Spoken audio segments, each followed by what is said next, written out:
예, 오늘은 열왕기하 11장 말씀으로 은혜를 나누겠습니다. 그 북쪽 이스라엘의 왕이 죽었습니다. 예후의 손에 죽었죠. 예후의 손. 자, 그 예후가 그 누구의 지시를 받고 그 일을 했습니까?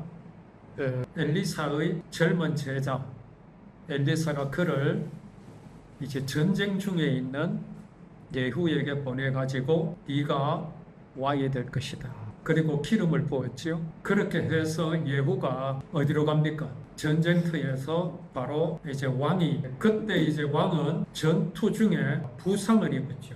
부상을 입어가지고 치료 중에 있었을 때 그 예후가 이제 찾아가서 그 요람입니다. 요람을 이제 죽였습니다. 자, 그렇게 해가지고 예후가 어떤 일들을 진행했습니까? 하나님께서 칭찬하였던 일이 무엇이었지요? 바알과 아세라를 섬기는 제사장들을 몰살했습니다. 그리고 또 아세라 신전에 있는 이제 목상들, 돌상들을 전부 다 파괴했습니다. 그리고 그 신전들을 변소로 만들었지요. 이에 대해서 하나님께서는 뭐라고 말씀하셨습니까? 예후가 참 잘하였다. 그렇게 말씀하셨습니다. 우리가 이 말씀을 나누면서 그렇다면 예후는 하나님의 뜻을 잘 알았고 그렇게 순종한 것이 아니냐. 근데 이게 단순한 문제가 아닙니다. 단순한 문제가 될 수 없는 게 뭐냐 하면, 그렇다면 예후는 과연 구원을 받았을까? 그는 과연 구원받은 사람일까라는 소위 신학적인 문제가 대두될 수 있습니다. 어떻게 생각하십니까? 하나님께서 분명히 잘하였다 그랬잖아요. 잘하였다. 이것을 우리는 어떻게 받아들여야 되느냐? 어떻게 우리가 이해를 해야 되느냐는 것은 사실 그냥 간과할 문제가 아닙니다. 예수님께서 서기관과 바리새인들에 대해서 어떻게 말씀하셨습니까? 근데 서기관과 바리새인들, 그 사람들이 과연 어떤 사람들이었습니까? 예수님을 인정하지 않았던 사람들이죠. 예수님은 결국 서기관과 바리새인들의 손에 의해서 십자가에 못 박혔습니다. 사형당했습니다. 그들이 예수님을 넘겨주었거든. 그리고 예수님은 이 서기관과 바리새인들, 율법학자들에게 어떻게 엄한 말씀을 하셨습니까? 독사의 자식들아, 그 혀로는 속임을 베푸는 자들. 그런데 그러한 서기관과 바리새인들, 율법학자들에 대해서 예수님께서는 너희 의가 서기관과 바리새인 같지 않으면 결단코 천국에 들어갈 수 없다. 이 말씀을 우리는 어떻게 해석해야 되겠습니까? 그냥 우리가 그 말씀을 그냥 듣고 그냥 관심 없이 있을 때는 아무런 생각 없었습니다. 하나님께서 예후가 행한 일에 대해서 바알과 아세라를 섬기는 자들을 전멸시키고 그 신상들을 파괴하고 그 신전들을 변소로 삼은 것에 대해서 하나님께서 잘하였다 하셨다는 것과, 예수님께서 서기관과 바리새인들, 율법학자들에 대해서 너희 의가 서기관과 바리새인 같지 않으면 결단코 천국에 들어갈 수 없다라는 말씀, 이걸 우리는 어떻게 보아야겠습니까? 같은 말씀이거든요. 무슨 말씀이냐 하면요, 지금 북쪽 이스라엘에 필요한 것이 무엇입니까? 우상을 섬기는 무리들, 바알과 아세라를 섬기는 무리들, 그리고 그 신상들과 신전들이 하나님께서 아브라함에게 약속하셨던 땅, 거룩한 땅에 그것들이 있으면 어떻게 되겠습니까? 사람들은요, 눈에 보이는 것을 쫓아가는데 익숙합니다. 반드시 그렇습니다. 그런 것들이 이스라엘에 남아 있어서는 안 됩니다. 없애야 됩니다. 시각적으로 보이는 것, 중요하지 않은 것 같지만요, 그렇지 않습니다. 없애야 됩니다. 그 일을 예후가 한 것입니다. 그 일에 대해서 잘한 것이라 하신 것입니다. 자, 그러면 서기관과 바리새인들에 대해서 예수님께서 너희 의가 서기관과 바리새인 같지 않으면 결단코 천국에 들어갈 수 없다. 이 말씀은 서기관과 바리새인들이 그러면 천국 갈 수 있단 말입니까?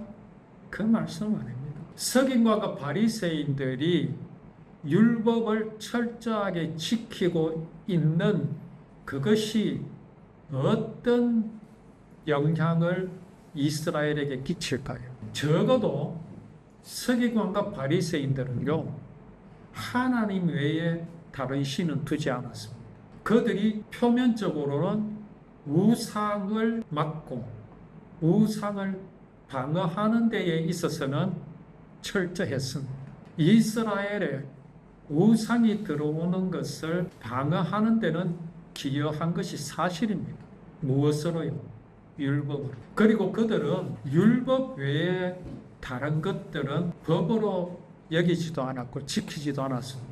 그들은 안식일을 지켰고 또 하나님 앞에 희생 제사를 드렸습니다. 이것에 대해서 그들의 의를 말씀하신 것이지 그들이 그것으로 천국 간다는 말씀이 아닙니다. 진실로 그들이 천국을 가려면요, 그들이 지키는 율법이 무엇을 약속하신 것이고 무엇을 보여주시려고 하신 것인지를 알고 하나님께서 보여주시려고 하신 것을 마음에 믿어야 그게 구원입니다. 그러니 예수님께서 서기관과 바리새인들에 대해서 칭찬하신 것은 하나님께서 예후를 칭찬하신 그 범위뿐이라는 것을 우리는 알아야 합니다. 또 그 다음에 무엇이 있었습니까?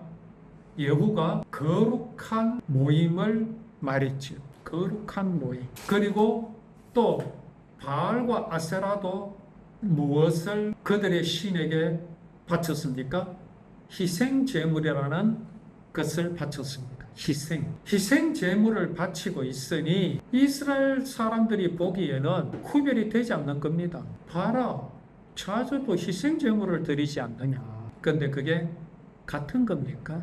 아닙니다. 진실로 희생 제물을 드리려면 그 희생 제물의 유래가 되는 것이 무엇인지를 분명히 알아야 합니다. 희생 제물의 유래가 어디서 출발했습니까? 그게 바로 아담과 하와에게 하나님께서 입혀주신 가죽 옷에서 출발했습니다. 그렇다면 희생 제물은 누구의 것입니까?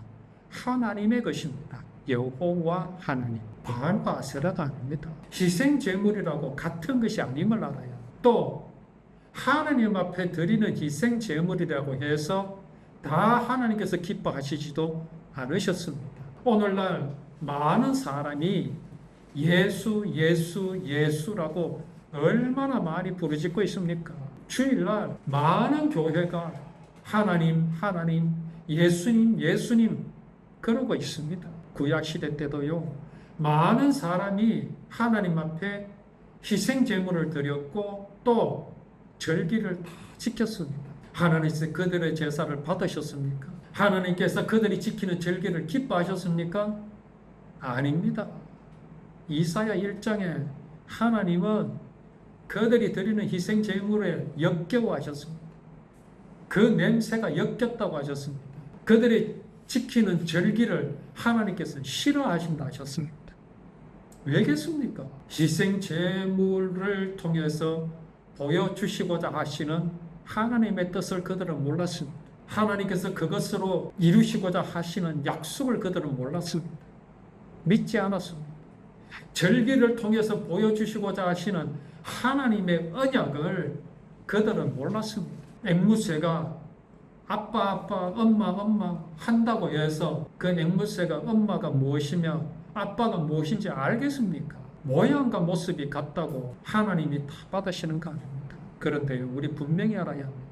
그때 당시 이스라엘에는요, 하나님의 뜻도 모르고 알지도 않고 알기도 싫어하고 희생 제물을 드린 사람이 훨씬 많았습니다. 엘리야 시대 때는 어땠습니까? 모두가 바알과 아세라를 섬겼습니다.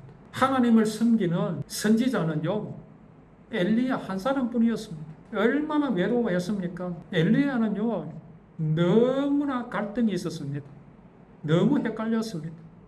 왜? 하나님을 믿는 사람. 그 하나님이 어떤 하나님요? 구원을 이루실 그 하나님을 믿는 사람은 엘리야 한 사람이었습니다. 엘리사 때는 어땠습니까? 엘리사 하나뿐이었습니다.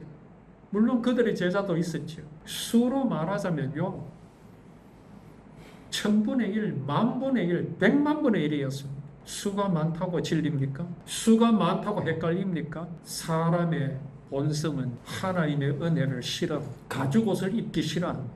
내 손으로 만들고 내가 하나님과 같이 될 수 있고 나의 노력과 정성으로 하나님을 기쁘시게 할 수 있다는 것에 익숙하기 때문에요, 의롭지 않는 자, 경건하지 않는 자를 의롭다고 하여 주시는 하나님의 은혜를 받는다는 것은 어색할 수밖에 없습니다. 그래서요, 하나님의 은혜, 구원을 이루신 예수 그리스도를 믿는 사람은 적을 수밖에 없습니다. 적을 수밖에 없습니다. 무엇이 진리, 무엇이 참입니까? 무엇이 생명입니까? 바알과 아세라를 따르는 1000명이 진리입니까? 10,000명이 진리입니까? 하나님의 구원을, 그 언약을 믿는 엘리야 한 사람, 엘리사 한 사람이 진리입니까? 이제 예후가 그렇게 이스라엘로 들어가서 북쪽 이스라엘이 요람을 죽이고 또 누구를 죽였습니까?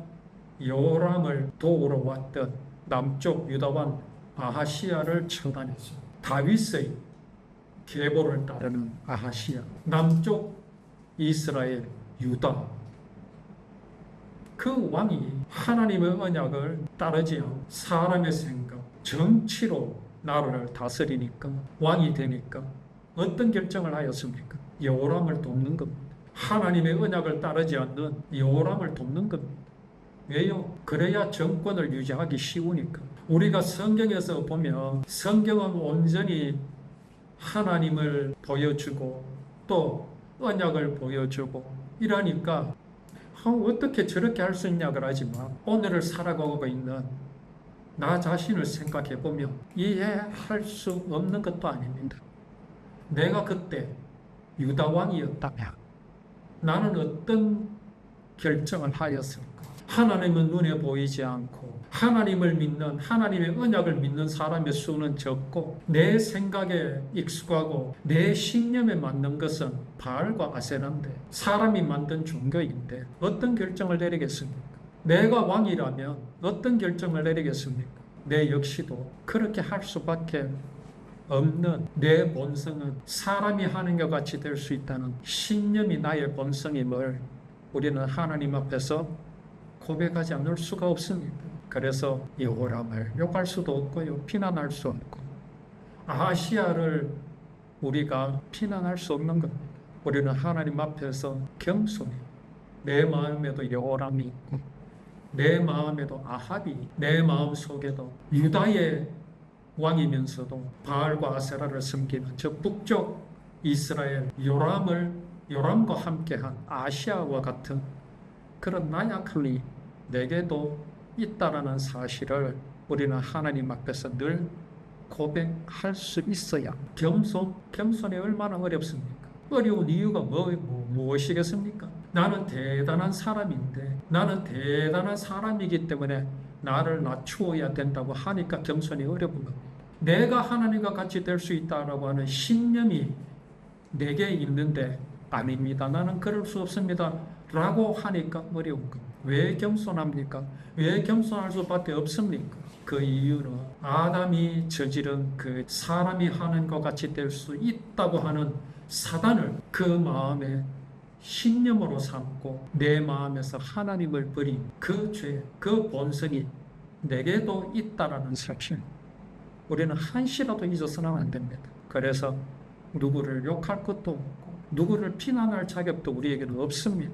다만 이러한 나를 용서하시고 이러한 나의 죄를 영원히 없었던 것으로 해놓으시고 이러한 나를 의롭다고 하여 주시는 그 하나님의 사랑, 그 하나님의 구원을 우리는 늘 기억하고 내 마음속에서 간직하며 누리는 우리의 믿음이 나를 겸손하게 하여 주신다는 사실을 우리가 알아야 합니다. 정말 우리는 늘 하나님 앞에서 하나님의 사랑과 그 은혜만을 기억하는 우리의 삶이 되기를 원합니다.